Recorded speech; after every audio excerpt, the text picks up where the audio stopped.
এখনো পর্যন্ত যদি এই মতিচুরের লাড্ডুটা আপনি ট্রাই না করে থাকেন, অবশ্যই ট্রাই করে নিন। আর এটা খেতে অনেক বেশি মজা আর বানাতেও খুবই অল্প সময় লাগে। তো প্রথমে এখানে আমি 1.5 কাপ পরিমাণ বেসন নিয়ে নিয়েছি আর সামান্য লবণ দিয়ে দিয়েছি। এবার একটা হ্যান্ড উইস্কের সাহায্যে আমি এটাকে খুব ভালোভাবে মিশিয়ে নেব আর অল্প অল্প পানি দিয়ে একটা ব্যাটার তৈরি করে নেব। ঠিক যেভাবে আমরা বেগুনির জন্য ব্যাটারটা তৈরি করে থাকি, সেম প্রসেসে ব্যাটারটা তৈরি করে নেব। আর এটা কিন্তু খুব বেশি একটা পাতলা রাখবো না, একটু ঘন রাখবো।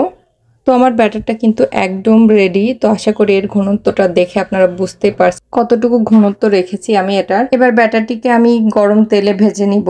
তো আমি এখানে একটা চামচ দিয়ে আস্তে আস্তে করে ব্যাটারটা ঢেলে দিচ্ছি আর এটাকে আমি ভেজে নিই। আর এটা কিন্তু কোনো নির্দিষ্ট কোনো শেপ দিয়ে ভেজে নেওয়ার কোনো প্রয়োজন নেই, জাস্ট আমি বেসনটাকে ভেজে নিব। এপিট ওপিট করে খুব ভালোভাবে ভাজা হয়ে গেলে এটা আমি তুলে রাখবো। আর এর ভিতরে কিন্তু আমি কোনো রকম বেকিং সোডা ইউজ করিনি, জাস্ট একটু লবণ আর পানি দিয়ে আমি ব্যাটারটা তৈরি করে নিয়েছি। তো আমার সবগুলো বেসন ভাজা হয়ে গেছে। আমি এপিট ওপিট করে কিন্তু একটু লালচে করে ভেজে নিয়েছি, খুব বেশি একটা মুচমুচে করে ভাজিনি, জাস্ট এটা সেদ্ধ হয়ে গেছে ভেতরটা আর একটু ক্রিস্পি হয়েছে, সুন্দর একটা কালার চলে এসেছে। ঠিক এ পর্যায়ে আমি চুলা থেকে এগুলো সবগুলো নামাই রেখেছি। তো এটা ঠান্ডা করে আমি একটা ব্লেন্ডারের জারে নিয়ে নেব। আর এটা কিন্তু আমি হাত দিয়ে গুঁড়ো গুঁড়ো করে তারপর ব্লেন্ডারের জারে নিয়েছি। আর এটা আমি খুব ভালোভাবে মিহি করে ব্লেন্ড করে নিয়েছি। এই যে দেখুন, ঠিক এমনটা ব্লেন্ড হলে ঠিক এমনটা হবে। এবার আলাদা একটা পাত্রে আমি চিনি শিরা তৈরি করে নেব। আর এর জন্য প্রথমেই আমি 1 কাপ পরিমাণে চিনি দিয়ে দিয়েছি, তারপর সামান্য একটু পানি দিয়ে এটাকে আমি ঘন করে একটা শিরা তৈরি করে নেব। আর 2টা এলাচ দিয়ে দিয়েছি সুন্দর একটা ফ্লেভারের জন্য।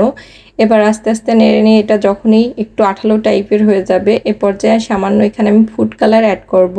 তো আপনাদের কাছে যদি ফুড কালার না থাকে আপনারা এটা অ্যাড না করলেও কোনো সমস্যা নেই, আমি জাস্ট একটু কালারের জন্য এটা অ্যাড করে দিয়েছি।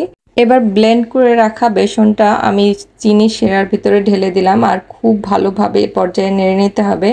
আর এটা কিন্তু খুব দ্রুত পানিটাকে চুষে নেবে। তো আমি আবারও একটু ফুড কালার দিয়েছি, আমার এই কালারটা খুব একটা ভালো বোঝা যাচ্ছিল না, এজন্য আবারও একটু ফুড কালার অ্যাড করে দিয়েছি। তো আমি এখানে কিন্তু 1 চামচ পরিমাণ ঘিও অ্যাড করে দিয়েছি সুন্দর একটা ফ্লেভারের জন্য। তো এটা আমার চুলা থেকে নামানো হয়ে গেছে। এবার 2 হাতে সামান্য পরিমাণ ঘি দিয়ে খুব ভালোভাবে মেখে নিলাম। আর গরম অবস্থায় লাড্ডুটা বানিয়ে নিতে হবে, কেননা ঠান্ডা হয়ে গেলে কিন্তু লাড্ডুটা আর বানানো যাবে না। তো গরম থাকাকালীন অবস্থায় আমি হাত দিয়ে খুব ভালোভাবে আলতো করে লাড্ডুটা তৈরি করে নিচ্ছি। আর এই লাড্ডুটা তৈরি করার সময় কিন্তু বেশি করে প্রেসার দেওয়া যাবে না, হালকা করে চাপ দিয়ে গোল করে নেবেন, তাহলে দেখবেন আপনার লাড্ডুটা একদম পারফেক্ট হয়ে গেছে। তো আমি এভাবে এক এক করে সবগুলো লাড্ডু বানিয়ে নিয়েছি আর উপরে সামান্য একটু কাজু বাদাম দিয়ে গার্নিশ করে নিলাম। তো এভাবে কে কে মতিচুরের লাড্ডুটা বাসায় বানিয়েছেন অবশ্যই আমাকে কমেন্টে জানিয়ে যাবেন। আর আমার রেসিপিটা কেমন লাগলো সেটাও জানিয়ে যাবেন। আর আমার পুরো ভিডিওটা দেখার জন্য অসংখ্য অসংখ্য ধন্যবাদ।